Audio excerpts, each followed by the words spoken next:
इसका B part है A N is equal to 7 A N minus 1 minus 10 A N minus 2 for, यहाँ पर उन्होंने हमें ए ज़ीरो जो है 2 दिया और ए वन 1 दिया हुआ है।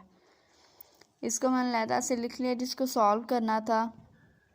सबसे पहले लेट कर लिया ए एन को आर की पावर एन के इक्वल। अगर इसकी पावर में से एक कम करें तो आर की पावर एन में से भी एक कम हो रहा है। अगर इधर 2 आएगा तो इधर भी 2 आएगा, मतलब इसकी पावर में से 2 माइनस हो रहे हैं, तो इसकी पावर में से भी 2 माइनस हो रहे हैं। अब ये हमारे पास ए की पावर ए एन भी आ गया, ए एन माइनस 1 भी आ गया और ए एन माइनस 2 भी आ गया, मतलब इन तीनों की वैल्यूज़ आ गई। सिंपल हमने इधर पुट कर दिया ए एन की जगह पे R N is equal to 7, A N minus 1 की जगह पे R N minus 1 minus 10, A N minus 2 की जगह पे आर एन माइनस 2। अब इन तीनों में देखिए हमारे पास सबसे छोटी वैल्यू कौन सी है, आर की पावर एन माइनस 2। मैंने तीनों इधर दोनों तरफ डिवाइड कर दिया, इनको भी ऊपर ले गए, इसकी पावर को भी ऊपर लेके जाके ये माइनस में आ गई प्लस में, ये भी ऊपर, बल्कि ये यहीं पे कैंसिल हो गई। तो इनको कैंसिल करने के बाद इधर 2 बच गया इज इक्वल टू 7। इसको हल करने के बाद इधर इसकी पावर 1 बच गई, कैंसिल हो गया इधर माइनस 10। अब इसको मैं इस साइड पे ले गई हूँ, आर स्क्वायर इधर प्लस था, इधर जाकर माइनस, ये माइनस है इधर आकर प्लस हो गया, इक्वेशन बन गई। इसके मैंने फैक्टर्स बना लिए 5 और 2 के, minus 5 R minus 2 R plus 10। इधर से मैंने आर कॉमन लिया, आर माइनस 5, इधर से माइनस 2 कॉमन लिया, R minus 5 is equal to 0। ये दो फैक्टर्स बन गए हमारे पास। उसके बाद आर के जो रूट्स आते हैं हम उनको क्या करते हैं कि अल्फ़ा के साथ मल्टीप्लाई करते हैं और उनकी पावर में एन ले लेते हैं। इसको मैंने मल्टीप्लाई किया अल्फ़ा 1 के साथ और इसकी पावर में एन ले लिया। इसको प्लस किया अल्फ़ा 2 के साथ और इसकी पावर में भी एन आ गया।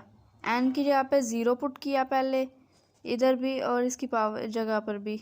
अब इसकी पावर 0 है तो इसका आंसर 1, ए ज़ीरो उन्होंने हमें 2 दिया हुआ है। इसको मैं सिंपल इस साइड पे ले आई हूँ माइनस 2 को और एक इक्वेशन बना दी है। नेक्स्ट अब ए की जगह एन की जगह पे 1 पुट किया मैंने यहाँ पे, तो ए 1 उन्होंने हमें 1 दिया हुआ है, तो इसकी पावर 1 लिया तो 2 ही आया, इसकी पावर 1 लिया तो 5 आ गया।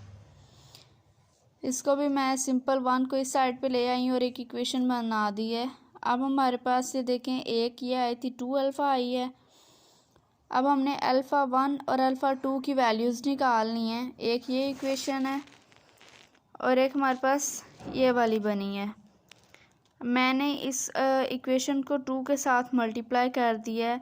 2 के साथ इसलिए मल्टीप्लाई किया ताकि हमारे ये कैंसिल होके हमारे पास अल्फ़ा 2 की वैल्यू आ जाए। उसको मैंने 2 के साथ मल्टीप्लाई किया तो ये मेरे पास इक्वेशन बन गई। इन दोनों का मैंने सब्ट्रैक्ट कर दिया। सब्ट्रैक्ट करने से हमारे पास ये दो कैंसिल हो गए। 5 में से 2 माइनस किया 3, इन दोनों को प्लस माइनस करने से 3 इज इक्वल टू 0। अब ये उधर जाके माइनस हो गया 3 डिवाइडेड बाय, यहाँ से हमारे पास अल्फ़ा 2 की वैल्यू आ गई। अल्फ़ा 2 की वैल्यू को मैंने किसी भी इक्वेशन में पुट किया, फॉर एग्जांपल अल्फ़ा 1 ये वाली, इस इक्वेशन में मैंने अल्फ़ा 2 की वैल्यू को पुट किया तो इससे हमारे पास अल्फ़ा 1 की वैल्यू आ गई। अल्फ़ा 2 और अल्फ़ा 1 दोनों की वैल्यूज़ को जनरल इक्वेशन में पुट किया जिसमें ये दोनों सेम रहेंगे, बस यहाँ पे अल्फ़ा 1 था वहाँ पे मैंने 3 लगा दिया और यहाँ पे अल्फ़ा 2 था उसकी जगह पे मैंने उसकी वैल्यू -1 लगा दी। तो इसको प्लस माइनस करें तो -5 की पावर n, मतलब 1 मल्टीप्लाई होके 5 रहा और इसकी जो माइनस है इधर मल्टीप्लाई हो गया, तो ये हमारे पास आंसर है।